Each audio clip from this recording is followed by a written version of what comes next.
Hola, ¿qué tal, mi gente? This is a SoCal Sound session. I am your host, Byron Gonzalez, and I'm super excited to bring you another artist that you need to keep your close ear to. You really do not need to sleep on this artist. She's a multi-hyphenate. I'm talking about the Chilean-American singer, songwriter, poet, activist, pianist. Then I tell you, she's impressive. We got Francisca Valenzuela here in studio. ¿Cómo estás? Muy bien, Byron. Un gusto ¿Cómo de estás tenerte. tú? Gracias por recibirme en tu casa. Thank you for know. receiving me in your house. Well, now you're here in my house. This is your house. Thank you. You're going to be playing in there with the piano. Your beautiful U3 piano. Oh, see, I didn't even know that. U3 piano. We're talking before. It's so nice. So nice. Thank you for having me. Yeah, well, finally, face to face. Like Claro. we've talked many times with screens. Through the years, yeah. But now, I think if we talked since La Fortaleza, Vida Tan Bonita, Yep. and now you have a new album in the works. Yeah. You kind of did like a soft announce, right? You have the Adentro tour, Yep. and that's the name of your new album. Exactly. I do want to get into the nitty gritty of your career and the album and the music that's coming up, but first I want to get into the nitty gritty of Francisca Valenzuela. Aquí estoy. All right. Are you a coffee or a tea person? Coffee. Well, actually both. But I love coffee. In the morning. I have to have coffee in the morning, but I drink a lot of tea. And I didn't know I was such a tea person until my birthday, for example, that was in March. So many people brought like tea stuff, like cool. tea implements, tea, special tea. So I like both really. I'm a hot beverage kind of person. Okay. Yeah, because it's very like you can. Soy una abuela, tú sabes. Aquí en mi corazón, dame una frazada, un librito, una película y un té. Una conversación y un té. Oh, that's perfect. Do you have a favorite planet? Yeah. I think I should say. I guess Saturn. Saturn? Yeah. Why not? Te gustan los anillos? Sí, po. I think it's because it's like accessorized. Yeah, right? Yeah, that's the only planet that has accessories. Tiene como algo, tiene como una falda, like a skirt. Well, you know, Jupiter has like accessories too. They have like 5 moons. They do have 5 moons. It's true. It's true. Depends on the day then. Today I say Saturn. It's Saturn. Sí. What's your favorite food? I think in Chile we're really big on avocado, palta, we call it. So I like avocado with everything. Avocado Palta? Palta, we call it. Oh, interesting. Chile, and I think, Peru and Argentina, we call it palta, the avocado, not aguacate. Oh. So I'm a big fan of palta with everything. And we do a lot of bread and palta, hot dog with palta, like a salad of tomato and palta with some rice and some meat or something. So palta stuff. I'm a big fan of pastas. Give me like a rice and a fried egg. I'll eat it happily. With palta. With palta, That's cool. I eat all sorts of stuff. I'm not a picky eater. And then also, I'm a big fan of chocolate. I think I have a big sweet tooth for chocolate. Well, back to the palta thing now, it's like, I'm thinking like, what do you call guacamole then? So guacamole. Okay. Guacamole, That's guacamole. Sí. Because it's like kind of like it's considered like, como fuera, from outside of Chile. So it's like, we know that it's like from other places. But we have our own kind of like salsa thing that's called pebre. Doesn't have palta though, but it's like tomato and cilantro and a little bit of spicy and some onion and stuff like that. I love learning these things. Sí. Regional things. All the Latin American cuisine. Yeah, it's so different all across the board. We're not all the same people, Yeah, exactly. Muchas maneras, many ways of being Latino. Yeah, I agree. Exactly. Sí. Are you much of a reader? I feel like you are. I like to, yeah. Recently I haven't been reading, but I do like to read. What's like your favorite book? Not like recent book, but maybe a book that you love to read over and over again because it's just your favorite. I mean, there's so many, but I think, for example, yesterday, we're on tour right now. So we're in the van a lot. And I'm a big, big fan of poetry. And I really love Ada Limon. I loved her for years. And now I loved like this kind of boom she's had recently with her laureateship. I'm a big fan of hers. And yesterday in the van, I heard one of her talks and she read her poem. Because I get dizzy in the car when I read. So I listen to a lot of podcasts and music and then we play games and we talk and stuff.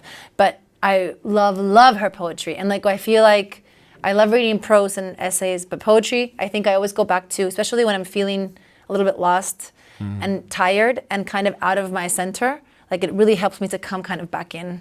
And I love Ada Limon because she has this, Ada Limon, listen to this, I love you. We're going to hashtag her, see if she does. I kind of have it. I have commented on her Instagram. I'm a big fan. No, because she has this thing where it's like, of course, this is what I love about art and music, and I feel like I try to do this also, which is like, it shows you the things you don't notice that you notice, but we all do live, you know what I mean? You go through it. And so in a way, I feel like she does this all the time, and it's always kind of that bittersweet, kind of painful yet optimistic approach to life. And so I feel really identified and resonate a lot with her. And so yesterday, speaking about reading, I was listening to her read some poems. Well, I guess that reflects a lot into your music as well. See. It makes sense now. See, I really do feel like the words are my, como, the path I follow, and then I kind of build the music around the story I'm telling. That's and the really lyrics, you know, and whether it's words that I love because of how they sound or the meaning of what they are or the need to express something and kind of resolve it through the writing process. Interesting. That's very interesting. What would you say are some of your like 5 top favorite artists currently? Currently, like as in contemporary stuff, like new, or it could anything be, that you've been listening to currently. I feel it's always like we have that combination of stuff we go back to and then new stuff, right? So stuff I go back to all the time. I've been like on a Fito Páez and Charly Garcia binge. I love, you know, I love pianists. They were really, really influential for me. I've been listening to like a lot of Nina Simone and Bill Evans, a lot of pianists lately. I also love to listen to a lot of music that's not like contemporary rock pop stuff in the morning usually, or when I'm working. So a lot of Keith Jarrett, a lot of, I don't know, but I listen to like Lupita, a lot of Lupita. Yeah, interesting. And then contemporary stuff or like recent. From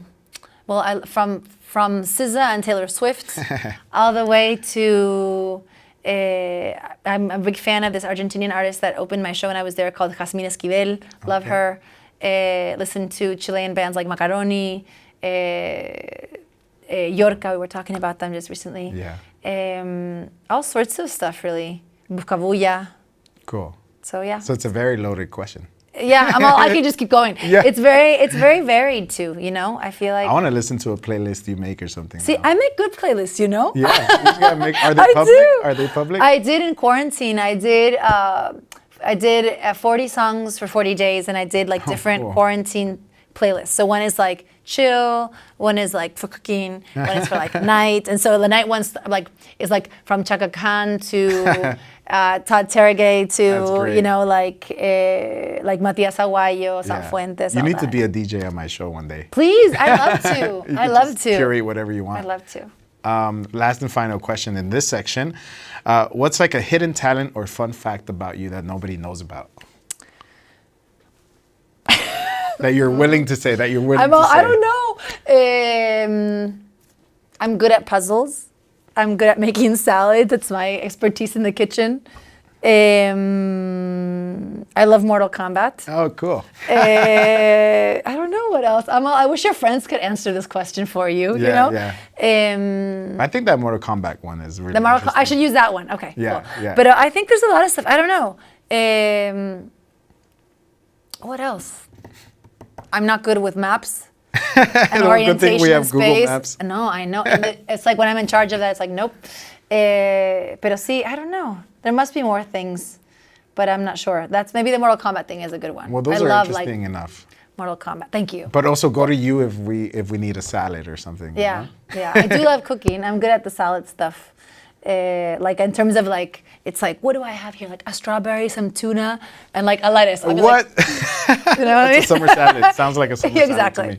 Yeah, yeah. Awesome. Well, there you go. Now we know Francisca Valenzuela just that little bit more.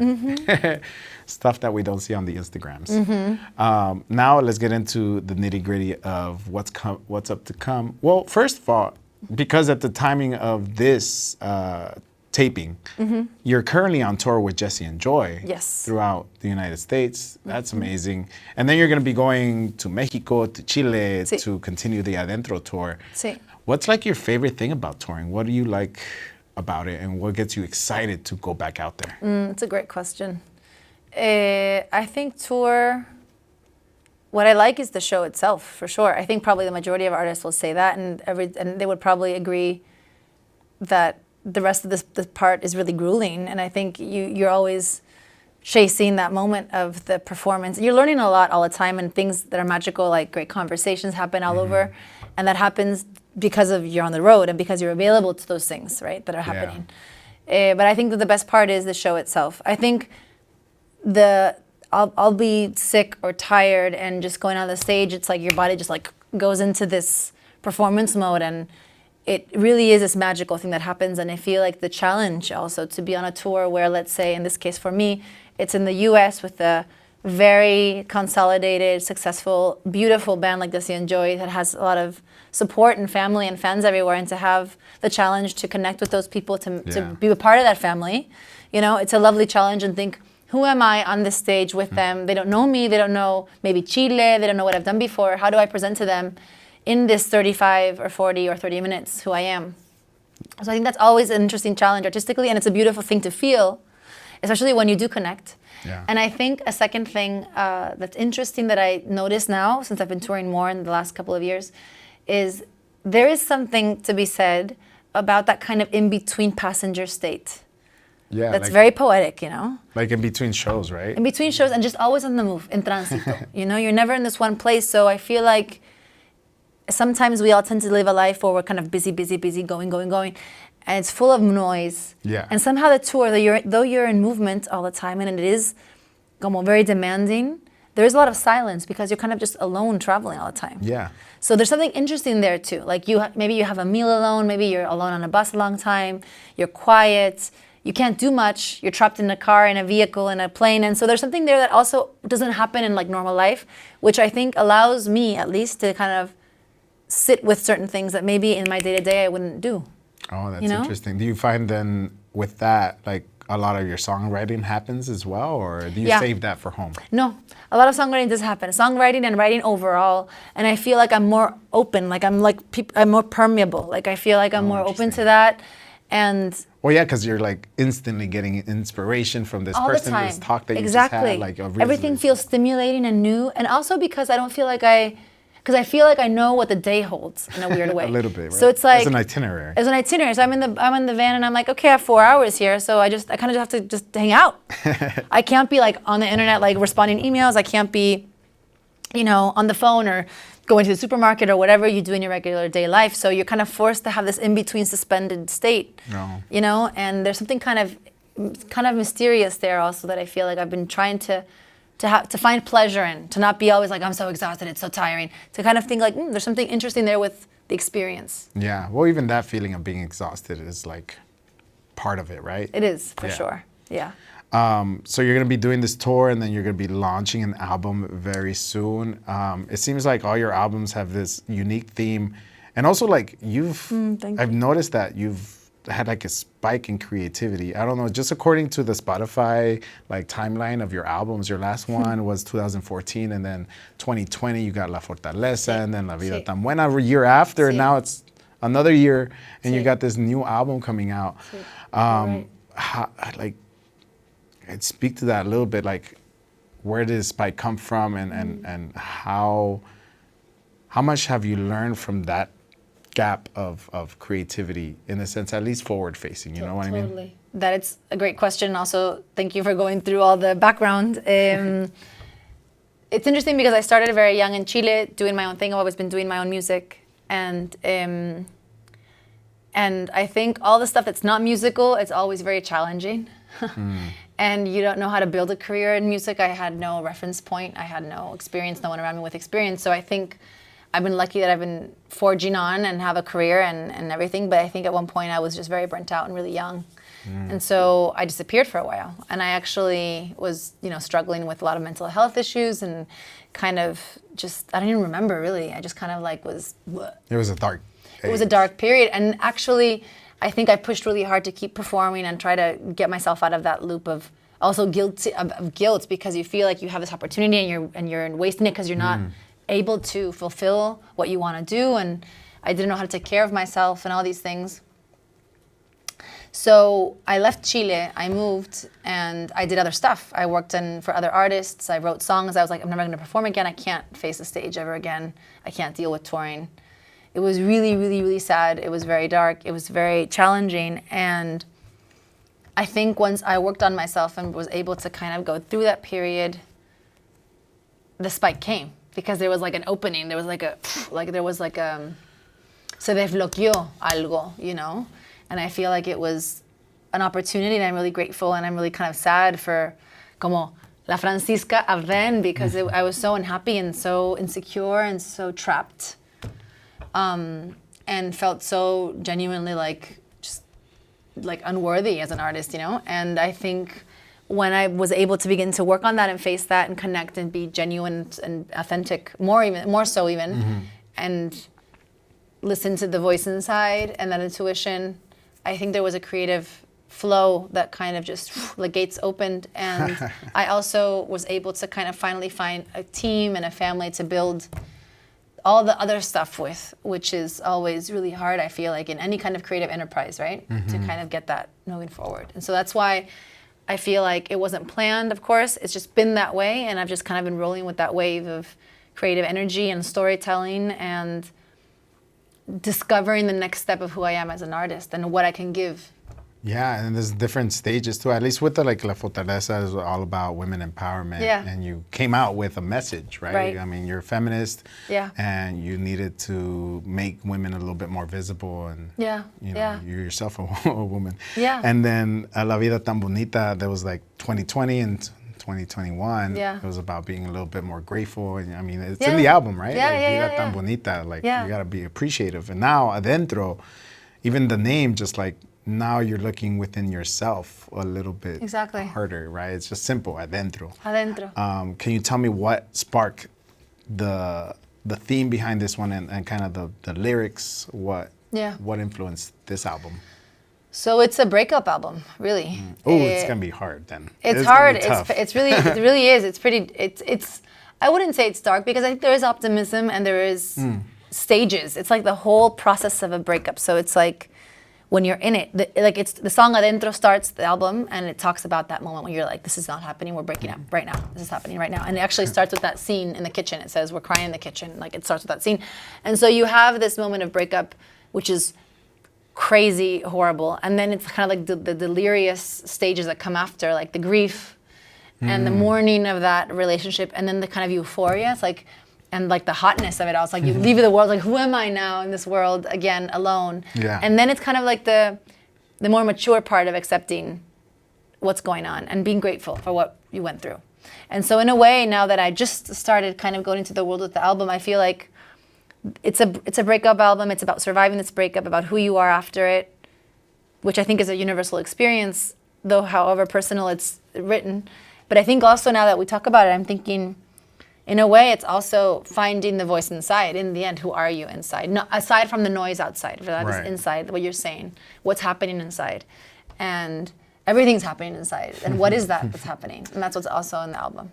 Nice. And what do you think is like, you know, I'm sure in every process of making an album, you learn something different, either about yourself, about the process. What was from La Vida Tan Bonita to this one, what was something that you took away from that last album and you're going to be putting into this one? It's a great question. I think I've always been very direct and like honest and truthful and authentic. But I think with this album, the level of just like, fuck it, like honesty and rawness is like next level. And I think that comes through artistically, but I think it was also a decision that was more like, how will I make this album in a process that I can have that for me, for myself? Because I think in other albums, you know, I've had amazing experiences, I've worked with incredible people, but there's a part of me that's always working.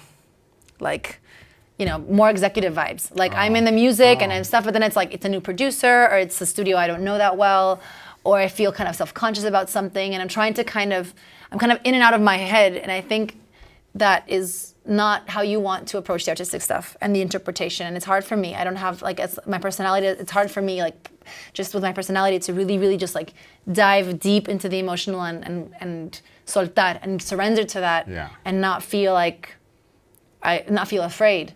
And so I really knew, I'm like, this album, which I did not know was going to exist, but it became a necessity. How can I protect that process so while I'm in the studio, it makes perfect sense and there's no space for me to doubt and get all executive and get like, this song isn't as good, this vocal take isn't perfect enough, and gets like surgical, you know? And I wanted it to be like this kind of emotional vomit, like a diary, very genuine. And so I did think I prepared that, and I was like, I'm gonna make this with my band. I'm going to make this with like my one friend who's a really close friend who's a producer.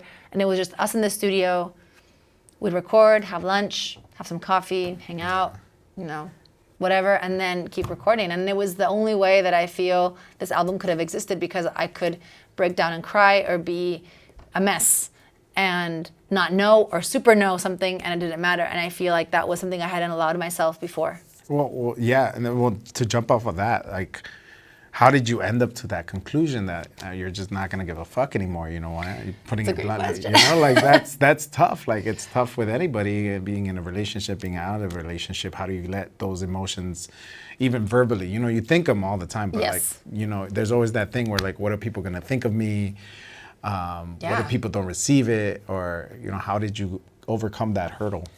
I think I am still. I think it's just, I'm always good to go into battle with fear. That's it. That's all I do. All I've done. That's what I've learned when I was with this whole career. I feel like people think I'm really strong and got it together, but really what I do is I just go for it, And I think I fear more the fact of not doing it than just doing it, even though I do it with fear. I don't feel at all 100% confident or secure.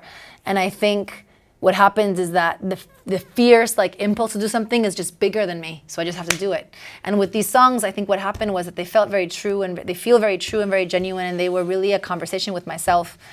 And I think I felt really excited that I had music as a tool to take that photo, to really, kind of like record that conversation, that feeling. And I feel like, I know we're talking about this right before we started the interview, but I feel like in those moments of pain or delirium or crisis, whatever the nature, you're always looking for those spaces that identify with what you're feeling. And I feel like I do that all the time, whether it's with music or writing or stories or poetry or conversations or shows or whatever. And I feel like I was having that with myself. And I feel like that was also, it was like, I feel kind of lucky that I've built a whole career to a point where not only can I do what I want, but maybe this is also part of what I do, of this vocation of being artistic and having a story to tell through the music I can create because of this experience. Like, just lean into that. Try to not control it or give it a shape or try to make it like super trendy or what it's supposed to be in the world today. And I think that also came with just being in the grind so long, and also trying to be respectful with who I am as an artist and be excited for that. Like, kind of cheer that on through the pain. Yeah, then also that point you made about not being part of the trend too, because sometimes the trend could be very superficial. I mean, I think it's great if it has to do with what you're doing. For example, for me, I feel like I'm a pretty eclectic artist. I've done bachata, like we had a bachata song with Abel Pintos in Argentina that was #1, and it did really well. And I've done collaborations with ska music and boleros and all sorts of stuff. And I really love all kinds of music, and I feel I can bring a part of myself to each genre that feels, when I feel authentic in the relationship with the other artist.